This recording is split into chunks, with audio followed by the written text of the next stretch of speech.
What's going on, guys? Welcome back to a brand new video, and we're here back with comparing a fight across all three games. Today we've got a requested one, and that is Alistair Overeem. Let me know if there's anyone else you want to see it. Dustin Poirier has been one who's been requested once or twice, so I'll probably do him next. But let me know if there's anyone else you want to see instead. This one was extremely hard to judge. He was really fun to use across all three games.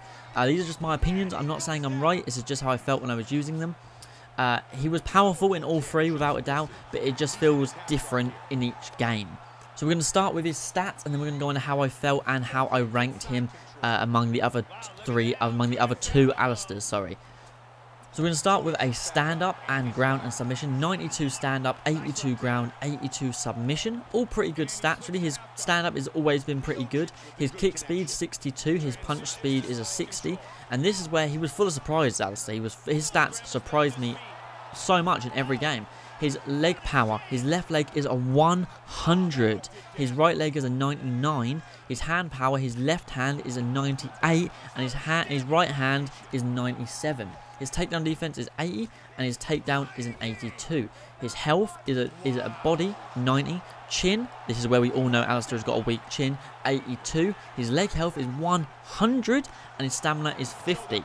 This one was fun to use, as they all were, surprisingly. I really enjoyed using them all. He was fast in UFC 1, very fast. He wasn't as powerful as the stats made me believe. I thought he would be able to rock you at any given moment, but he was a lot of fun to use, but not as powerful as the others. At least how it felt against Stipe, who I used for all three games, because Stipe is a good fighter across every single game. He was third, in my opinion, for the Alistairs, which might surprise you, because this, he does look good and he is a lot of fun to use. But for me, this one was third place. I'll get into it why in the other ones it was just, it was just different. One thing that we always have to watch out for with Alistair Overeem is his weak chin. In real life, he does, well, I wouldn't say, he has a weak chin, because he is getting hit by heavyweights, but unfortunately, compared to other heavyweights, he is prone to being knocked out more often than most heavyweights. I believe has he ever gone to decision? I think he always either finishes a fight or gets finished. Obviously, I can't use the Francis Ngannou fight as like fair play, but I think it's just common knowledge that Alistair's got a bit of a weak chin for the heavyweight division. I believe back in his early days, he did used to be middleweight, then light heavyweight, now heavyweight. And his stand-up is so good because he was a former kickboxing champion, which is why I so badly want to see him win the UFC title. But I just think with the crop of UFC heavyweights we have at the moment, I don't see him winning, with Stipe in the way, possibly DC in the way, and we have so many great heavyweights. I just don't see Alistair Overeem pushing his way through. Ngannou, Curtis Blades, things like that. I would love to see it happen, but unfortunately I just don't see it going that way. But the rest of him, body 90, leg 100, strong dude, tough motherfucker. His stamina of 54. I know UFC 1 compares it across all weight classes, but I would say that would be wrong. I would say his stamina is much better than a 54. I would give him maybe a 65 stamina. I don't know about you guys. Have you ever seen him really gas in a fight? Even when he was unwell. Who did he fight when he was unwell? Oleinik? Was it Oleinik he fought when he was unwell? And he still ended up coming out of the bag with the win on that one. So, you can never put him... Yes, he does have a weak chin. He has been knocked out quite a few times. But you can never underestimate him or think he's going to be put away easily. Even when it comes to the Ngannou fight, you couldn't think he was going to be put away easily. But unfortunately, at the minute in his career, he's just been up and down. But this was 2014, Alistair Overeem. This was fresh into the UFC, I believe. He had just beaten Brock Lesnar, I think, or maybe beaten Brock Lesnar like 2 years beforehand. So, yeah. Anyways, I'm going to stop waffling and we're going to move on to UFC 2. This was back in 2016. Alistair Overeem was 35 years old. I know it's only 1 year difference, even though the games are 2 years apart. I want to say he had only just turned 34 at UFC 1 and was just about to turn 36 at UFC 2. But anyways, he's 35 years old, 89 overall, gone up by 1 point. I had to use 3 gameplays. I had to record 3 gameplays because most of the fights were massacres in this one. This was so much fun to use. This is probably going to be quite a tough one to choose between UFC 2 and UFC 3. But I'm going to rank this at second. He was without a doubt the most powerful one, but I'll get into it in a second after we go through the stats. So with a stand-up of 96, a clinch of 87 and a ground of 83. Remember, all 3 UFC games score the fighters differently. This one does stand-up, clinch and ground. So, you know, all good stats, pretty much similar, very, very similar to UFC 1. His kick speed is at a 64, his punch speed is at a 60, his leg power, his left leg is at a 99, his right leg is at a 98, his hand power, his left hand is at a 98, and his right hand is at a 97. All top 90s again consistently for Alistair. His takedown defense has gone up by 9 points to an 89, and his takedown defense has gone from an 82 all the way down to a 59. And for his health, his body is a 90, which has stayed the same. His chin is an 82, which is incredibly low, but stayed the same. His leg is a 99, which has gone down by 1 point. And his stamina has gone up to a respectful 68. I would say for UFC 2, Alistair Overeem, yes, UFC 2 does have the funnest knockouts with the ragdoll effect, but I would say UFC 2 has the most powerful Alistair Overeem that we've seen yet. Incredibly fun. He's slower than UFC 1. That's a given because UFC 1 was a fast-paced game in my opinion. But he's slower than that one, but the power makes up for it. Incredibly fun to use. I was busting Stipe up in every fight, knocking him down very, very quick. It was his hands more than anything. I did try to use kicks and hands in every fight, and for this one, I would have to say it was his hands that dominated. UFC 1 was like a bit above. UFC 1 was predominantly hands were better. You could wear a capoeira, you could throw a capoeira kick clean to the chin in UFC 1, and it would just kind of snap the person's chin and they'd be fine. UFC 2 wasn't like that. His kicks were good, but his hands were where the power was at, and that's where it fell. In all the games I used, I played quite a few games with him, but I ended up recording only 3 of them, and luckily I recorded the 3 funnest ones and the 3 goriest ones. We busted Stipe up nasty in this game.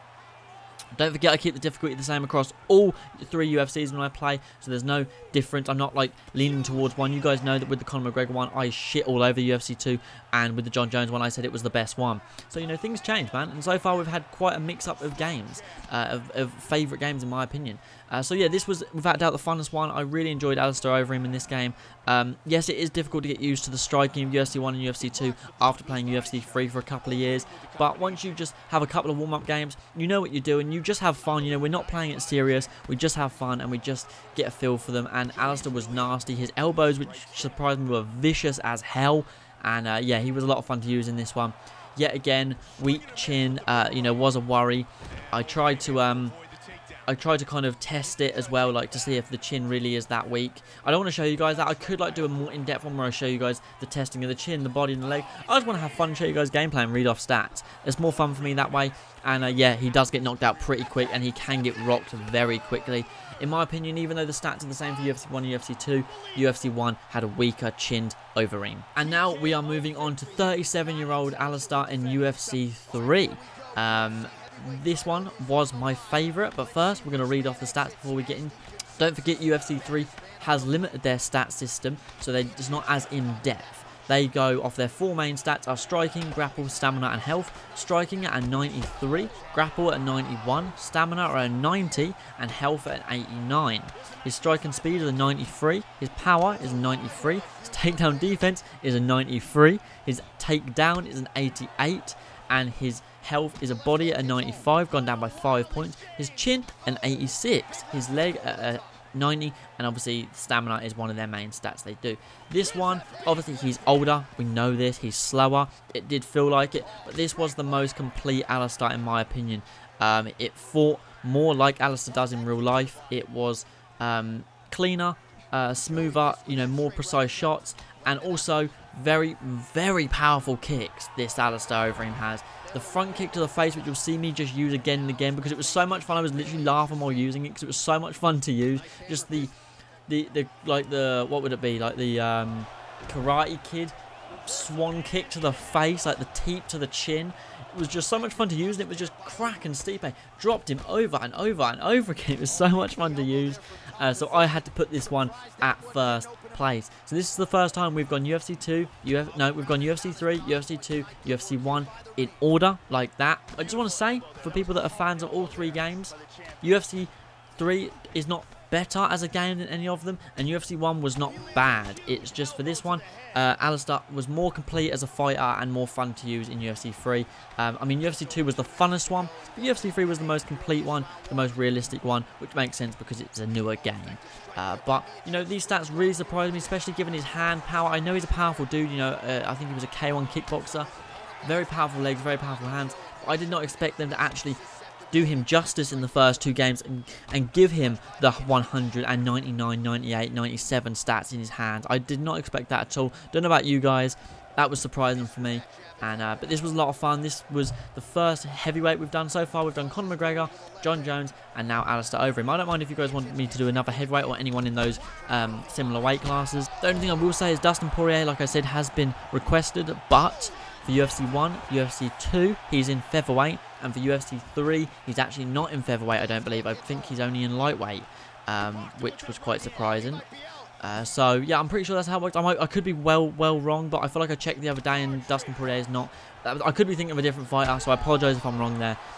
But, yeah, let me know if there's anyone you guys want to see. And, yeah, this was so much fun to do. This series is becoming a lot of fun. I didn't think it would take off so well, but I've really enjoyed it. And Alistair Overeem is one of the GOATs of the sport, and in my opinion, a future Hall of Famer in MMA in general, not just inside the UFC. You know, he's a champion in many places, fought in many countries all over the world, and he's always put on a show, and he's always seemed like a good guy, and I think he just deserves to win that title, and I hope he does one day. But unfortunately, like I said earlier, I don't see that happening, which is a shame to say, but it's just the way it is, unfortunately. But Alistair was a lot of fun to play as, and I hope he carries on fighting for a couple of years, but not so he keeps getting his ass beat. It is a shame to see him lose, but I suppose that's how it is in combat sports. Hopefully we'll see him again inside the octagon, and we'll see how they rate him in UFC 4. I feel like it will be closer to UFC 3 ratings than any other game. Give him a low chin, good body, good legs, slower speed, good power, good striking, not bad clinch game, things like that. I think he'll be a top 10 heavyweight inside UFC 4 in my opinion. But we'll just have to wait and see what they do to him. But yeah, if you guys have enjoyed this, be sure to leave a like, don't forget to subscribe down below, and I'll catch you all in the next one. Peace.